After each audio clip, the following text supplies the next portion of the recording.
Hi, Reverend Dr. Renee Jackson here. I am the Southeast Area Minister for the Michigan Conference, United Church of Christ, and I'm bringing you a Faith for Thought. This topic is about the Bivocational Leadership Conference that I attended recently.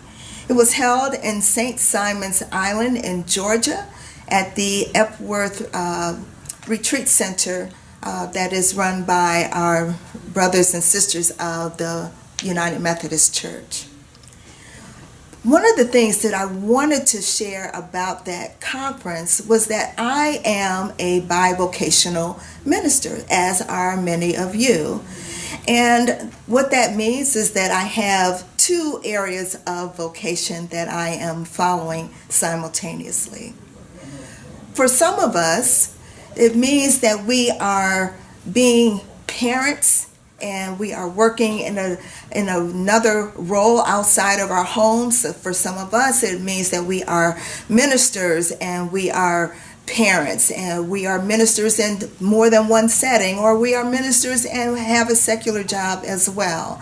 So however you want to define that, I want to share with you a couple of the things that were really stood out for me. One is that the reality of bivocational ministry is neither new nor one that is likely to go away in the foreseeable future. And so we have to think about, how do we begin to prepare for those leaders, particularly those who will be serving in ministry settings, whether it's in a local church or some other arena in which the church is performing. We need to think about that not only as persons who are in adjudicatory leadership, but also those of us who are actually in that work together. How do we begin to prepare? And those of us who are in our church settings, whether we are clergy or authorized ministers, or whether we are laypersons looking to call a pastor to minister with us, how do we prepare our own thinking about what it means for that minister to be serving in our setting as well as in another role? There are a lot of things that need to be brought into the planning of that. We need to have a strategic orientation about it.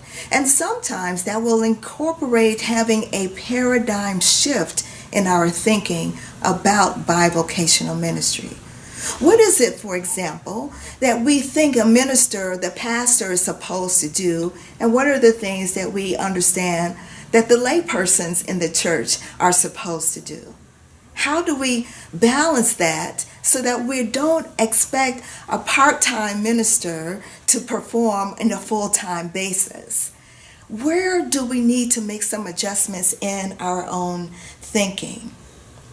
What are the things that we as the ministers need to think about in terms of serving in our ministry settings? If we are in a congregation, maybe we should think about having lay leadership development to be a part of our call agreements. Really wonderful ideas that we thought about and heard during this conference. There are other factors that contribute to that, and we can't cover them all today. But I just wanted to get the ball started for you thinking about the different ways in which we have to revision our work together, revision what it means to do church in the 21st century. The demands on all of us seem to increase, and the funds that we have to work with often are not going in the same direction. So we have to be innovative in our thinking. Maybe crowdfunding might be a way for your church to think about sourcing for some of the things that you want to do for your ministry and mission goals. Maybe it might be a way for you as a minister to think about funding your own benefits or other needs that you may have.